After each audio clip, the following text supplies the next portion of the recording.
Hellcats that you get from Uncle Sam. I'm about to apply my mask. I got Taekwondo in about 2 hours, so I have to make this really quickly. So let's just jump right into it. First, the Hellcats are not free.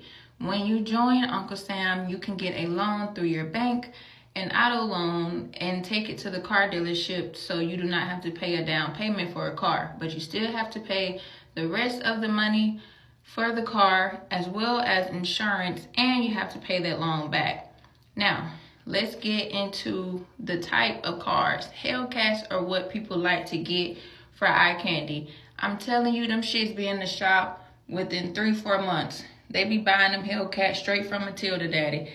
It be coming straight from the Warmwood shop. It's literally a car dealership right outside of base. The same money that they giving you, you pouring it right back into them. A lot of people already had in their mind like what kind of car they were going to get.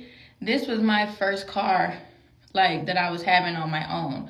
My family members would let me drive their car here and there, but I didn't have L's at the time. So once I got my license, that is when I went in to get my car. That it being my first car, it was going to go on my credit. When I went to the car dealership, the guy literally bought me out a 2014 Chevy Cruze, all black. Now, I did not want a small size car. He was like, you can get a mid-size to start out with. I didn't trip about it because it had leather seats, a sunroof, and a backup camera. So I was like, I'm really straight, it's good on gas. It was cute for me. So, and actually the only problem that I had with the car, one time out of all the years that I had the car, the pulley messed up on me one time, so it was running hot. But I never had no other issues before or after that. So every time I would go get my oil checked on, they literally would tell me like everything was good to go. But back to the Hellcats. Now, once people were able to get their car and drive it on a daily basis, people's shit started tearing down, being in the shop. They got to catch rides with the people that's literally driving regular cars. And the only people eating it up is the black people. Literally, the black man gets so excited about a car. They're giving you enough money so that way on the weekend, you can flash off this car, you can buy you some drugs, you can buy you some alcohol, you can go cheat on your wife, you can go do gay stuff, you can be demonic. You have an image to uphold. And they know that the main people they want to uphold an image is the black man, especially one that is prideful and full of ego. Putting them in some jewelry. Same thing with football players and basketball players and people in the music industry. A group come out, they do good, they be flashing. When they come out with a movie about the group, it tells how the group was broke. Everybody was spending money except for the group members. But if it's the group members full of black men, you know, they get them enough to do exactly what I just said and they were satisfied. My pulley did mess up. I went into the shop and they took my car to the back. So in the meantime of me waiting on that, they sent out someone to try to convince me to trade my car in for a Hellcat. Now, it started snowing out of the blue right when the guy approached his ass towards me. I should have knew then.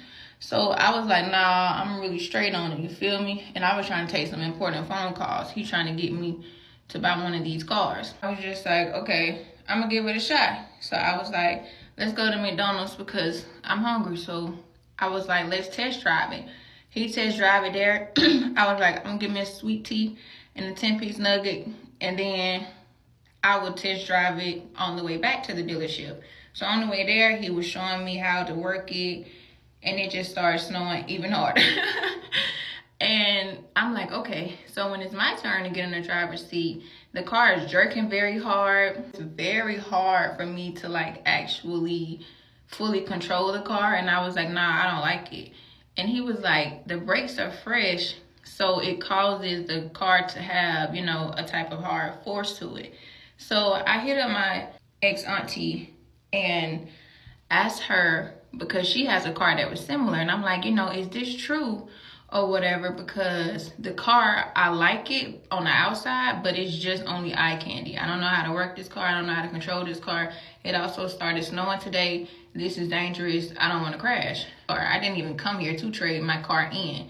By the way, my car was all black and I named her Becky because we call white girls Becky. You don't really meet too many black people named Becky. So I used to name my car Becky the Chevy. So I came in here to get Becky the Chevy a tune up for the pulley. God also was telling me, like, the car that you got, I could have got you something way better than that. And I was like, I really ain't mad, you know, because at the end of the day, it was my first car. I enjoyed it.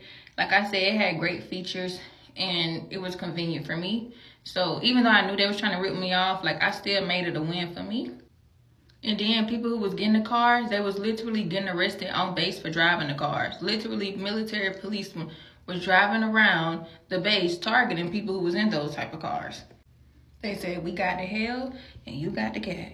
When we got back to the dealership, he was like, so you don't want to get the car because it got fresh brakes?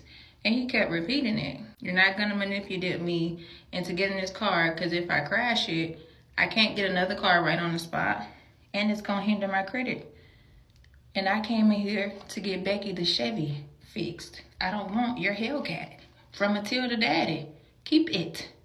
I also had a lot of people talk about how they feel like I was talking from my personal experience.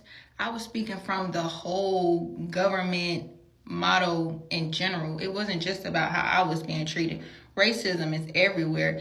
It's in real life. It's happening with the kids in the movies. It's happening in the music industry. Lotto, when she first came out, she was Miss Mulatto. Literally, the white people used to talk about her. She was bright skinned enough to be classified as light skinned against the black people, but she was not white enough to sit with them. Now her name is Lotto, and people think that it came from talking about the lottery. She showed how she was able to transmute something that they was using against her to work for her better good. And we love Big Mama, by the way.